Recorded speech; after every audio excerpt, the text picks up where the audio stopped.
Excellences, Mesdames et Messieurs les ambassadeurs, Excellences, Monsieur l'ambassadeur de la République italienne près la République de Côte d'Ivoire, Mesdames et Messieurs les membres de la délégation italienne, Mesdames et Messieurs, distingués participants. Bonjour à tous.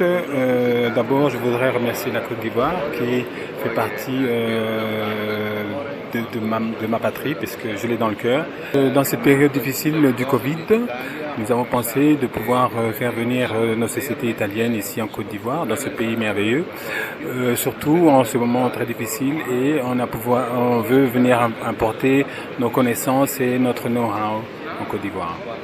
Donc quand je leur ai parlé de la Côte d'Ivoire, ils ont accepté directement de pouvoir venir ici en Côte d'Ivoire.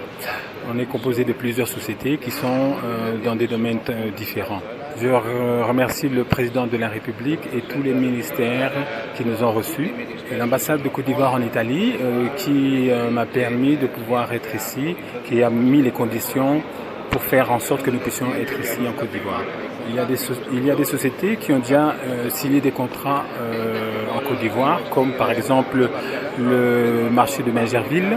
Il y a aussi des usines, des sociétés qui veulent aussi investir à Dabakala pour une nouvelle usine de transformation de l'anarcade. C'est une mission économique, ça s'inscrit dans la relation de diplomatie économique entre des pays amis et je dirais aussi frères.